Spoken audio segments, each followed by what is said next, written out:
अयोध्या एक ऐसी नगरी है जिसे भारत का हर बच्चा जानता है, क्योंकि यही वो जगह है जहां रामायण शुरू हुई थी। यह एक ऐसी कथा जो भारतवर्ष के इतिहास की पहचान और नींव है। कश्मीर से लेकर कन्याकुमारी तक, असम से लेकर गुजरात और श्रीलंका तक, हर जगह रामायण की अनगिनत कथाएं हैं जिन्हें हर बच्चा सुनकर बड़ा हुआ।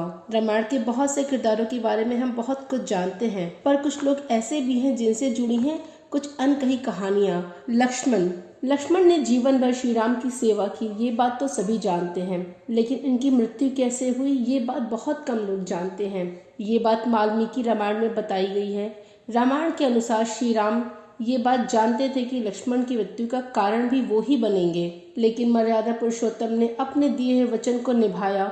वहीं लक्ष्मण ने भी एक अच्छे भाई होने के अलावा अपनी प्रजा के लिए त्याग किया। लक्ष्मण को आज भी भाई के प्रति निस्वार्थ प्रेम व त्याग के लिए माना जाता है। वाल्मीकि रामायण के अनुसार जब श्री राम अयोध्या के राजा थे, तब एक दिन काल तपस्वी के रूप में अयोध्या आए। काल ने श्री राम से अकेले में बात करने की इच्छा प्रकट की और कहा कि यदि कोई हमें बात करता हुआ देख ले तो वह आपके द्वारा मारा जाए। श्री राम ने काल को ये वचन दे दिया और लक्ष्मण को पहरा देने के लिए दरवाजे पर खड़ा कर दिया ताकि कोई अंदर न आ सके।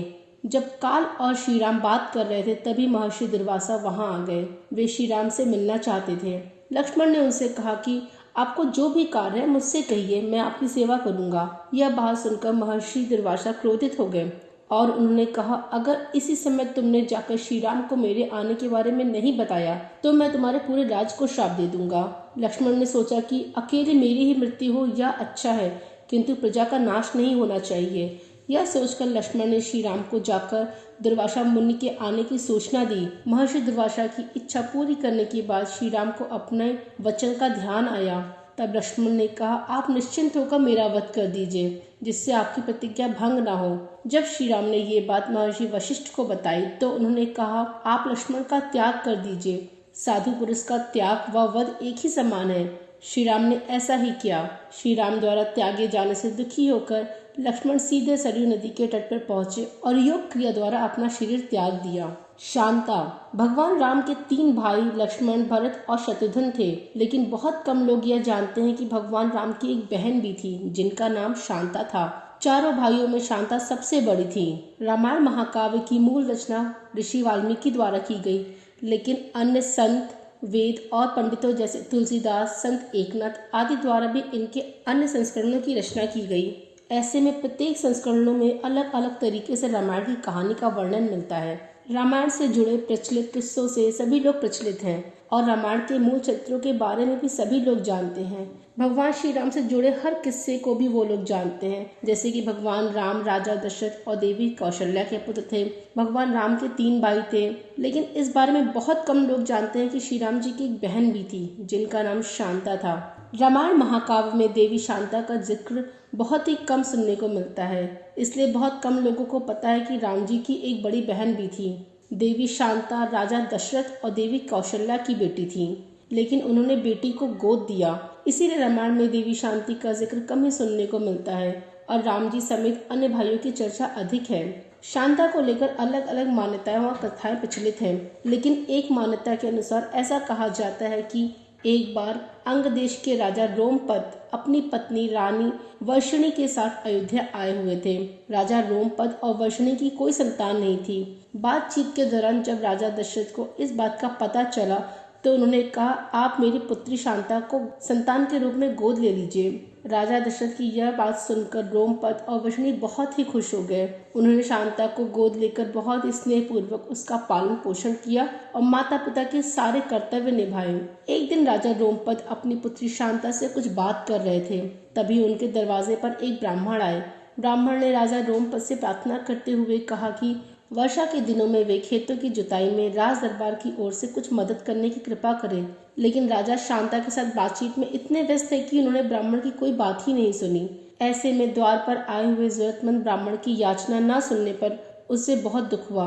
वह ब्राह्मण राजा रोमपद का राज छोड़कर चला गया। वह ब्राह्मण इंद्रदेव का भक्त था। इंद्रदेव अपने भक्त का दुख देख राजा रोमपद पर क्रोधित हो गए और उन्होंने उनके राज्य में पर्याप्त वर्षा नहीं की। इससे खेतों की खड़ी फसलें मुरझा गईं। इस संकट की समस्या के लिए राजा रोमपद ऋष्यशृंग ऋषि के पास गए और उनसे उपाय पूछा।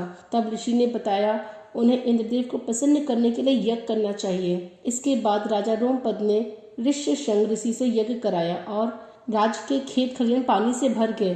राजा रोमपद ने ऋषि के साथ अपनी पुत्री शांता का विवाह कराया और इसके बाद दोनों सुखपूर्वक दाम्पत्य जीवन बिताने लगे। पौराणिक कथाओं के अनुसार ऋष्यशृंग ऋषि ने ही राजा दशरथ को वंश चलाने के लिए पुत्र कामेष्टि यज्ञ कराने का आदेश दिया था।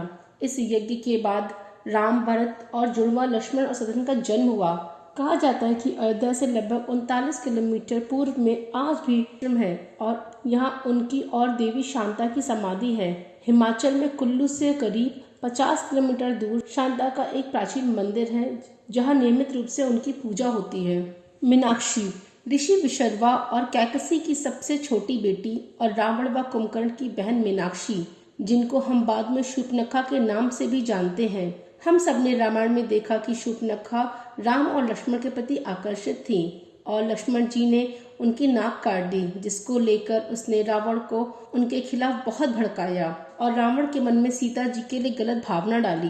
पर रामायण के कुछ वर्जन्स के अकॉर्डिंग रावण को भड़काने के पीछे शूर्पणखा का बदला था। पर क्यों? ऐसी क्या वजह थी कि शूर्पणखा अपने ही भाई से बदला लेना चाहती थी? कहते हैं शूर्पणखा ने अपने पसंद के व्यक्ति से विवाह किया था। शूर्पणखा के पति का नाम विद्युतजीवा था और वो राजा कालकेय का सेनापति था। कालकेय के साथ हुए युद्ध में रावण ने विद्युतजीवा को मार डाला था। उसका भाई ही उसके दुर्भाग्य का कारण बना।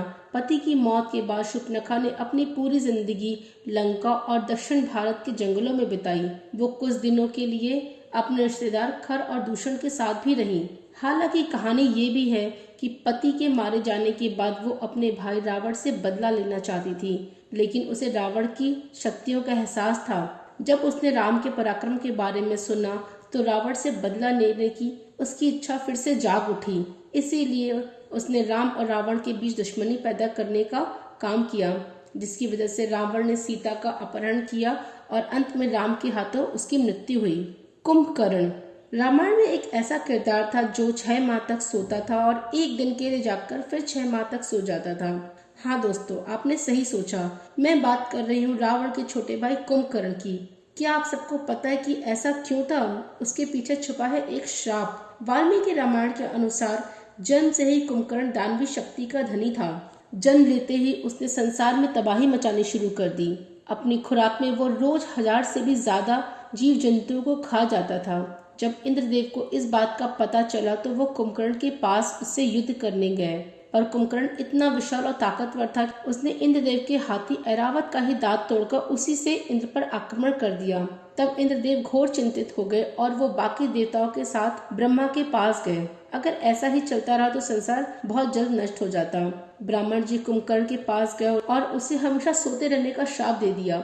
जब रावण को इस बात का पता चला तो वह ब्रह्मा जी के पास गया और उनसे कुंभकर्ण के श्राप को कम करने के लिए कहा और प्रार्थना की। ब्रह्मा जी रावण की इस बात से सहमत हो गए और ब्रह्मा जी ने श्राप को कम करते हुए कहा कि कुंभकर्ण 6 महीने तक सोएगा और 1 दिन के लिए जागेगा और फिर 6 महीने के लिए सो जाएगा। मंदोदरी लंका की रानी और रावण की पत्नी थी। रामायण के उत्तरकांड के अनुसार मंदोदरी असुरों के राजा मायासुर और अप्सरा हेमा की बेटी थी। उड़िया धर्म पुराण में वर्णन है कि पृथ्वी अपने पुत्र मणिनाग को ऋषियों मंदार और उदार की गाय के दूध में जहर मिलाने के लिए भेजती हैं, जिन्होंने उसे दूध का हिस्सा देने से इनकार कर दिया था। ऋषियों को बचाने के लिए एक मादा मेढक बर्तन में कूद जाती है। अपने कथित लोलुपता के लिए ऋषियों द्वारा स्थापित होने पर वह बेंगावती नामक एक सुंदर युवती में बदल जाती है। रावण ऋषियों से उसका विवाह करने की मांग करता है, लेकिन ऋषियों ने मना कर दिया। रावण बाली का रूप धारण कर बेंगावती का अपहरण कर लेता है। अब बेंगावती को पाने के लिए रावण और बाली में घनघोर युद्ध छिड़ जाता है। दोनों ने अपनी पूरी ताकत लगाकर बेंगावती को अपनी तरफ खींचा, जिस कारण बेंगावती का शरीर बीच से चिर गया और उसके शरीर के 2 टुकड़े हो गए। फिर यमराज और वायुदेव ने मिलकर उसको जोड़ा और ऋषि मंदार और उदार के नाम पर उनका नाम मंदोदरी रखा। पुराणों में 5 कन्याओं में से एक माना जाता है मंदोदरी को। 5 कन्या द्रौपदी, कुंती, अहिल्या, मंदोदरी और तारा, ये वो 5 महिलाएं हैं जिन्हें हमारे इतिहास में बहुत सम्मान दिया गया। मंदोदरी भले ही रावण की पत्नी थी, पर वो कभी भी अधर्म के साथ नहीं थी। मंदोदरी ने हमेशा रावण को समझाया कि सीता माता को वापस राम के पास भेज दें। परंतु रावण ने उनकी बात नहीं मानी और अपने कुकर्मों की वजह से राम के हाथों मृत्यु को प्राप्त हुआ।